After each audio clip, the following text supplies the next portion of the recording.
6 things to watch out for this season that you might have forgotten about. After what feels like an eternity since we last saw F1 cars race, we are finally at the point where we're shouting Race Week on social media and preparing for 20 F1 cars to do battle around the Red Bull ring. We thought it'd be a good idea if we made a video to bring you up to speed on a few talking points, things you may have forgotten, which we don't blame you for, with regards to the 2020 F1 season. So let's bring you up to speed.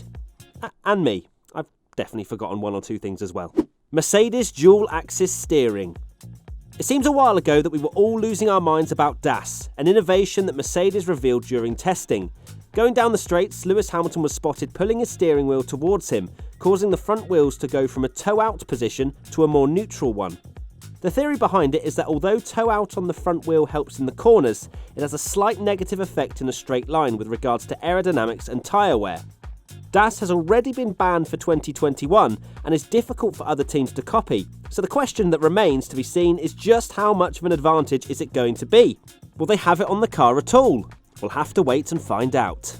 The pink Mercedes. Speaking of Mercedes, Racing Point drew lots of attention in testing when it turned up with a car that looks an awful lot like last year's Mercedes W10.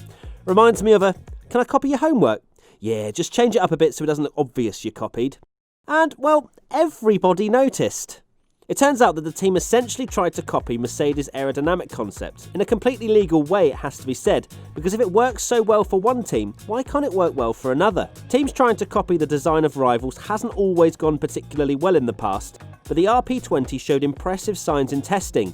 Expectations are that Racing Point could be at the top of the midfield, and there are some predictions from both outside and inside of the team that the car could even be good enough to challenge for podiums.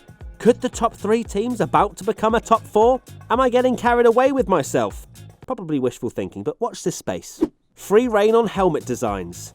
Just before the season was due to start, F1 decided to lift the ban on drivers changing their helmet designs, which had been in place since 2015. It's a good move as the ban didn't always seem to be completely enforced anyway, unless your name is Danny Kvyat.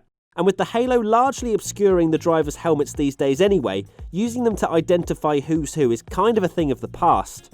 Lifting the ban should also allow drivers to really get creative with their designs. Lando Norris said that he's going to try and have a different one at every race, and whether that's going to be possible now with the way things are in 2020 is another matter. While Sebastian Vettel, the king of changing his helmet design, is surely going to make good use of it, especially if this turns out to be his last season in F1. Cue sad emojis. The driver market. F1 may have been on hiatus for the past few months, but the driver market certainly wasn't. In the space of just a couple of days, it was announced that Vettel would be leaving Ferrari at the end of the year, Carlos Sainz would take his seat and join Charles Leclerc, and that Daniel Ricciardo would leave Renault for McLaren. That's an absolutely huge series of moves, but silly season isn't done with yet. If we get any time in between the barrage of races happening over the next few months, we've got to speculate over whether Vettel will be in F1 next year, if Valtteri Bottas can do enough to earn another year with Mercedes, if Alex Albon can lay claim to that Red Bull seat, and if Fernando Alonso will be tempted back by an empty Renault seat. If you thought silly season was over with the Ferrari news, you're wrong. It's barely even begun. Esteban Ocon's return.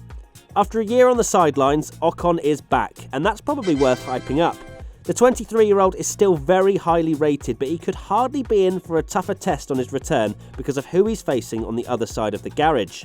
Daniel Ricciardo is a vastly experienced race winner with a proven track record, and how Ocon fares against him could well make or break his career. If he can match or even beat the Aussie, he might well find himself as a serious contender for a Mercedes seat. If he's consistently a bit behind, or worse, completely thrashed, then it could doom him to life in the midfield. There's also the fact that he's had a year out. Will it take him a bit of time to get back into the swing of things, or will he hit the ground running? All things considered, Ocon versus Ricciardo has the potential to be one of the most intriguing teammate battles of the year. Perhaps not quite Vettel and Leclerc levels, but still pretty epic. Verstappen's best chance? Could this season be the first where we see Max Verstappen as an actual title contender?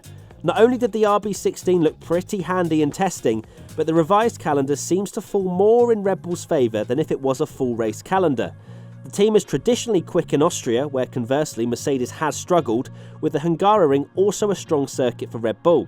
They're the first 3 races of the year, and if the car is competitive, it's not unrealistic to imagine Verstappen winning all 3, putting pressure on Mercedes and Hamilton in a season where, with fewer races, each Grand Prix takes on a slightly higher level of importance. I know, it's hard to imagine anyone beating Mercedes, but this season has a bit of a feeling about where anything could happen. And I'm absolutely, totally, completely ready for both racing in general and a title fight going down to the wire. I think we deserve it, don't we? What are you most looking forward to in the 2020 season? Let us know in the comments section below.